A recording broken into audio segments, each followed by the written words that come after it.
To discuss this, I'm joined by former Labour advisor Rishi Power Sayeed and Harry Phibbs from Conservative Home. Afternoon to you both. What's the MO on this then, Richard? Are you sensing? Why did Keir Starmer dip his toes in this particular debate?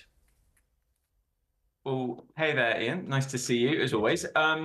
I've got a lot of respect for you, Ian, but I think you've been a little bit unfair in your intro there to Keir. The idea that this is him getting involved in the culture war, this is Labour being woke, I think people will have heard the quote from him there and they'll realise that that's not really what's happened today, is it? It's Keir Starmer saying the Tories are trying to distract us from the real issues by talking about, like, what colour lanyard somebody at the National Trust has. You know, it's nonsense, right? There are 2.6 million kids in this country who go hungry very frequently, 13 million households this year. 13 million. I actually didn't know that until I Googled it earlier.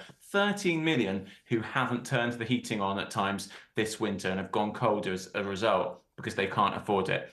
That's what people should be talking about. It's what real people are talking about. It's what Keir Starmer is talking about. But unfortunately, it's not what Rishi Sunak and the kind of like weirdos in particular right-wing rags want to talk about. Because of course, they want to distract us from the real issues. All right, Richard. It's great spin doctoring on your part, Richard. I have to say that was a masterclass, frankly. Let me put some of this to you, Harry. I mean, the point Madeline Grant made it earlier on the programme. I mean, there are lots of issues to discuss. The economy is obviously crucial. The cost of living, as Richard was saying, absolutely crucial. There are other issues that people care about as well, and this seems to be one of them. Yes, I mean, there's a link, obviously, that if the public sector is using taxpayers' money to employ diversity officers, and if quangos are indulging in all this stuff, then that, of course, does increase our tax and increase our cost of living. But I think the fundamental point is the dishonesty of Keir Starmer in suggesting that this is something that's a culture war that the Conservatives have invented. I mean, in terms of the National Trust, for example, them supporting organisations and agendas of groups like Stonewall and Black Lives Matter, that's the reality. Now, Keir Starmer supported Black Lives Matter. He famously took the knee with Angela Rayner. He supported Stonewall's agenda, saying that a woman can have a penis, and so that, in a way, that's if he wants to actually take those controversial positions, I mean, I think are appalling, extreme and divisive, you know, then let him state that case. But don't pretend that these are inventions on behalf of on the part of the Conservatives, and particularly sort of gaslighting us when he talked about McCarthyism. The McCarthyism, the attack on free speech, is from the woke forces, and that's something that has happened in reality in many organisations, and is something that is appalling. I don't think we should be making light of it. We shouldn't be laughing at it. Some of these issues, in terms of the transgenderism, encouraging teenagers to have their bodies mutilated, people losing their jobs because of speaking, giving their views. I mean, these are actually serious issues, and Keir Starmer's on the wrong side of it, and he's being dishonest about his allegiances. I mean, that's the point, isn't it, Richard? That I mean, everything that Harry said, these are not imagined things. There are a lot of confusing things going on in this world right now, whether it's about gender, whether it's about diversity, or an overt focus on areas such as that, or some of the other things that were mentioned there. The sense now would be that Keir Starmer is on the side of all that claptrap and the Conservatives are batting for the other side. There's a divide here now. Harry said that people really care about this.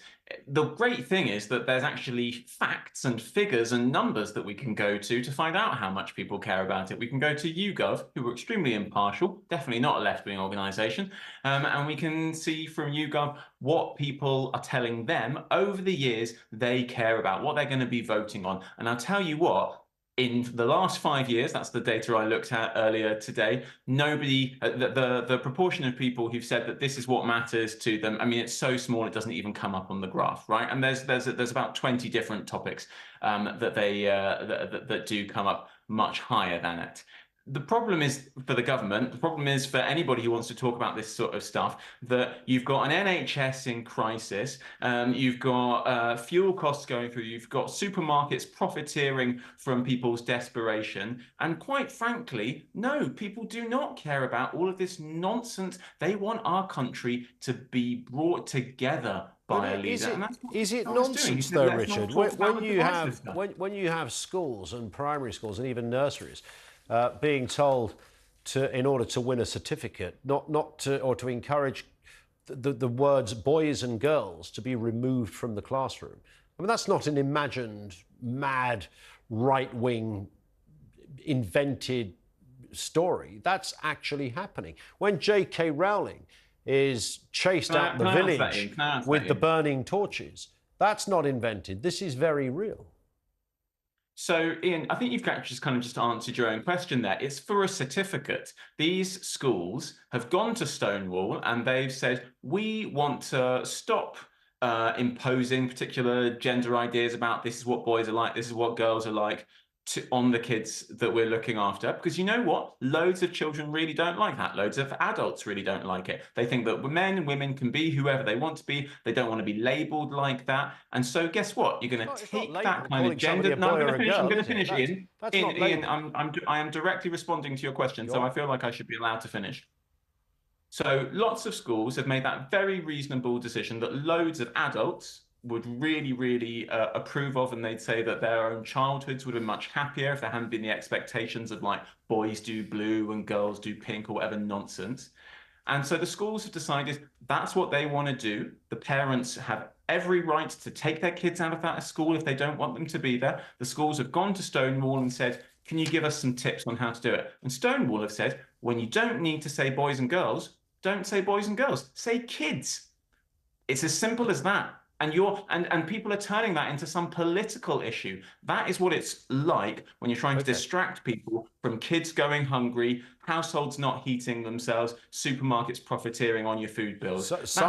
All right, no, I hear what you're saying, Richard, and it's a very honest appraisal from you. And I would imagine Keir Starmer is, if the truth be known, probably in exactly that place. But Harry, what Richard has just outlined there, and full house points for honesty, is precisely for some other people the problem. I think Richard's being far more honest than Keir Starmer in terms of nailing his woke credentials to the mast. But when he talked about wanting to unite people and not wanting to divide people, what I think is so pernicious about some of this woke stuff is how divisive it is trying to have interest group politics, and particularly in schools, and it's not some. I mean, I wish it was something that was just affecting, a tiny number of schools or a sort of tiny number of people. It is quite widespread in universities and in schools. We've seen, I mean, for example, the issue of Michaela, which by trying to be inclusive has had tremendous success. I mean, Catherine Birbalsing's had, I mean, it's absolutely top performing school by trying to say, right, let's all be patriotic, let's all be united, and let's put aside all these divisions. And she's now coming under pressure, saying that there should be a more segregated approach. So I think that I think it's the woke forces that are divisive, and I think that it's dangerous, and that it's quite right for Conservatives to be challenging it. And I think we should be honest about the importance of it, and the threat to freedom of speech and the threat to our integrated British society. Richard, do you think J.K. Rowling is a horrendous character, a hate figure? Justifiably so? I honestly don't know anything about J.K. Rowling. I thought her books were really boring. Oh, come on, you know a bit. They were you're on the bus there, though, aren't you? The books were boring. And she talks about, look, she's decided she wants to talk about how she opposes trans rights. Some people have criticised her. Some people have been really unpleasant towards her on Twitter, completely unacceptable. But people, when I go on TalkTV, I get people tweeting at me saying really unpleasant things, right? Do you know why that is? It's because I'm going on TalkTV and I'm expressing my views. And when anybody goes out there in public and talks about their views and talks about things which are a bit controversial, then they're going to have really unpleasant people on Twitter saying really unpleasant things to them. There it Happens is. to everyone. Yeah. And you make a decision about whether you want to go out there and be part of the public debate or not. Okay. And J.K. Rowling is a tough person, and she said, I'm going to go out there and be involved in this debate. Yeah. It happens to everybody. It's not just happening to one person. It's really unpleasant. I get that. I think some people would counter that and say, but she wasn't actually saying anything controversial, which is why it becomes a talking point, maybe. Listen, Richard, Harry, we stop there for time. No other reason. Thank you, guys. Richard Power Sayeed, former Labour advisor, Harry Phibbs with us from Conservative Home.